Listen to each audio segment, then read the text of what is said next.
So when I was born in 36, people, our children, their children, the Native children, were going to boarding school. My parents gave land to the local government so that they could build a school on our property. So my mother would not have to go away to boarding school, so that my grandmother's children didn't have to go away. They could go to a little school right there on our property. And they did. But it's not in the history books. This little school is not in the history books. That was for Indians, but it was on our property. They were sending our children away to boarding schools and forbidding them to speak their own language and to learn their own culture. They would be punished for that. So my grandmother took this to heart. You know, she was going to be jailed if she did that. So we grew up in a very strict home where she didn't teach us anything. She didn't teach us the language, although she and my grandfather spoke the language, the native language, to each other. And when she spoke to us, it was the English language, and all we heard was bring in the wood, set the table, peel the potatoes, you know, things like that. But she never spoke and told us stories, and I really felt bad because I hear other people speaking of their grandparents and all the stories they told, you know. Well, I never heard stories growing up, and because of the way we were raised, we never asked questions, you know. We weren't allowed to. It was just quiet at the table. I tell my husband, I said, you know, the little clock that we had on our mantle, I hear that tick, tick, tick, and that's what I heard most of the time. We didn't have radio, TV, newspapers, magazines, anything like that. What I remember about Grandma is that she was constantly working. Her hands were always busy. She was spinning her yarn. Actually, us children were helping her with her yarn. She would go up to the mountains where she would purchase the raw wool, and us children were the ones that would pick out the little sticks and try to clean up the yarn, the wool, and she would wash it, and then we would comb it, and then she would make sweaters, socks, hats, all kinds of things. We're sitting in the room that Susan Pavel has exhibited all her beautiful artwork, and I've been so fortunate to learn of her, and that's how I got started weaving, in fact, because I read that she was having a class on natural dyes at her home in Skokomish, and I signed up and I went over there, and we dyed natural materials that we went out to pick the flowers or pick the bark and the berries and different things that we dyed with.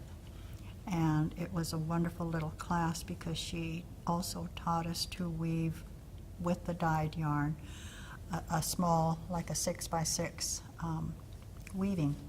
And it was a mountain design, and so the mountain is the little triangular design. And I loved it. I went home, and of course the person I was married to, Dwayne Pasco, is so knowledgeable about everything cultural. He made me looms of every size and had books that in his home that he shared with me, and I learned so much. And he bought me books too, but I learned so much and started weaving. I learned so much of the Salish designs, the beautiful Salish designs that the natives were weaving here in our area long before white contact. And these beautiful weavings were, I rivaled the Navajo weavings. I mean, they were that intricate and that beautiful. And So I began experimenting with designs and yarns, and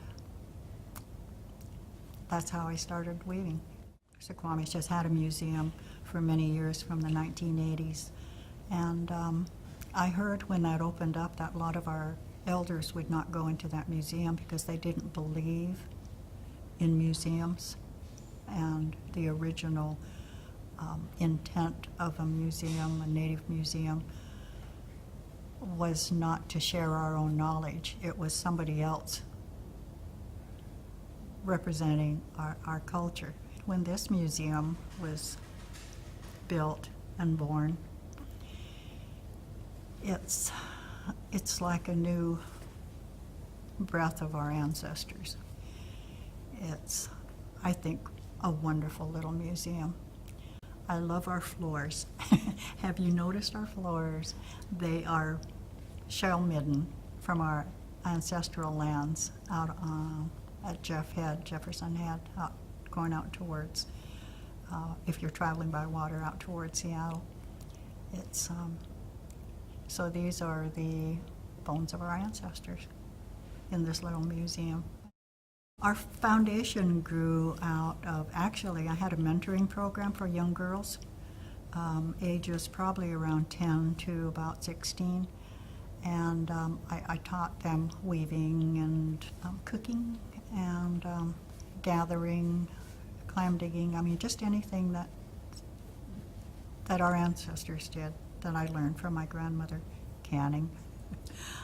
There's so much that I learned from my grandmother that I shared with these girls. I wanted them to be able to know their family stories and about their ancestors, and I wanted them, it was important for me to have them know about our traditions or our culture or our ancestors, what they have left us, because we would not be here without their knowledge and their influence on us. And so it kind of grew a natural growth into the Jayhawk Institute that my husband and I are founders of. When he told me, he said, I'm going to make one more canoe. It's going to be a traditional canoe, a dugout, and it's going to be for you. And I said, good, I'll call it the Jackson Family Canoe. And so he did. I said, we have to have young people help with that, because I want the young people to know how to build a traditional canoe. We think it's important that our young people know about their ancestors and their knowledge. There's so much knowledge in a fishhook, in a canoe, the way it's built, the safety of a canoe, what all the little adzings are. You know, it's like ripples on the water, but they're in the canoe, they're outside the canoe, and there may be some reason why our ancestors put them there. There may be some scientific or safety reason that they did everything. But he tries to do that just to show that this is the way it was done back then. And so you're welcome to come to our museum. We don't have quite a museum, but we do have 3 different style canoes on our property, and people come all the time. You'd be surprised. Almost every week somebody's stopping by to see and visit with us, and you're welcome anytime. I remember sitting in on meetings when we first talked about building our casinos, and they said that a certain amount of our proceeds were going to go to the community. And the very first ones that were going to be helped by our gaming revenues were the churches, because they had bingo. And since we were building a casino and a bingo hall, that we were going to impact our churches. Since then, our revenues have grown so much. We wouldn't have this if it wasn't for our tribal gaming revenues and our tribal funds, because tribal revenues come from our business arm of our tribe, and our tribal funds are separate. And I've asked both of them, you know, our gaming revenue and the tribe, and they've both helped me in the things that we do with our Jayhawk Institute. So the future of our tribe, I just see so much. I'm so proud of being here in the years that I'm allowed to be here and seeing the changes.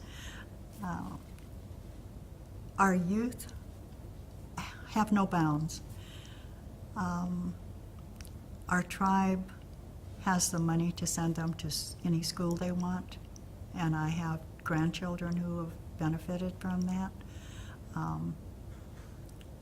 Actually, I have grandchildren who get scholarships also and have not asked the tribe for any money, and I think that's wonderful too. But if they wanted, you know, the tribe is there to give them the support that they need. And any child wanting to go to school is funded by our tribe. You know, there is no you can't. They can. And so I see our young people. I am so proud of our young people. The tribe has changed so much in the years that I've been here, and it's made me really proud that I am able to see these changes, and just opening up ourselves to the community more.